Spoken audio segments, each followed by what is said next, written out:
Salut à tous, aujourd'hui je vais vous faire une petite vidéo rapide sur le Raspberry Pi. Donc c'est la petite bébête que vous allez voir là. C'est ce que j'utilise pour mon test Media Center. Donc vous verrez un article sur le site internet. Donc voilà, c'est un tout petit joujou. Donc vous voyez bien par rapport à la taille de la carte SD. C'est vraiment tout petit, tout petit. Ça coûte une trentaine d'euros nu. Qu'est-ce que vous avez? Une sortie HDMI, vous la voyez ici. Vous avez une sortie bus propriétaire là et là. Un port micro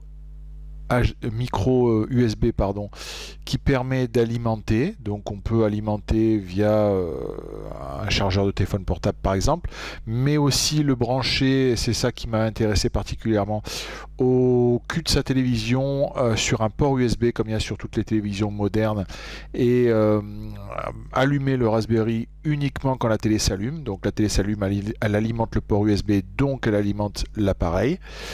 Vous avez sortie vidéo classique analogique, une sortie son, de l'USB ici, et un port Ethernet. Alors le port Ethernet c'est du 10-100, mais enfin ce qu'il faut savoir c'est que ce n'est pas un vrai contrôleur Ethernet, c'est un contrôleur Ethernet sur un bus USB. Donc en termes de performance c'est pas exceptionnel, et c'est aussi ce qui va expliquer un certain nombre de limitations.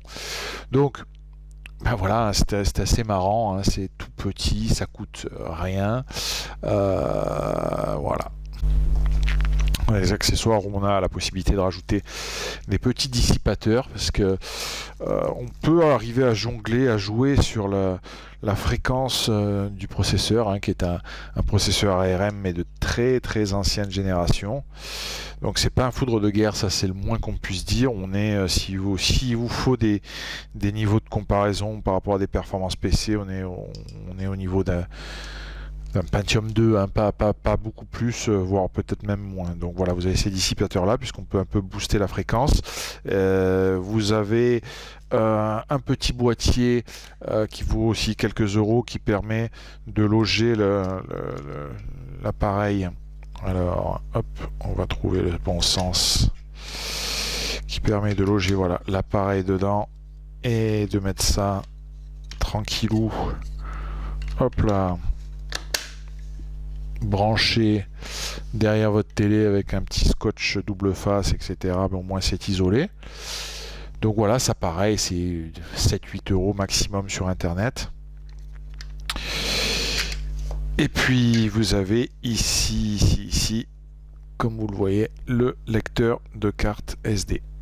Donc c'est ici qu'on va mettre la distribution Linux en l'occurrence, particulière pour faire du Media Center. Donc ça pareil, vous retrouverez ça dans mon article sur internet, sur le site web. Donc voilà, un petit joujou. Donc c'est une petite vidéo rapide, mais ça vous donne une notion de la taille. C'est vraiment tout petit.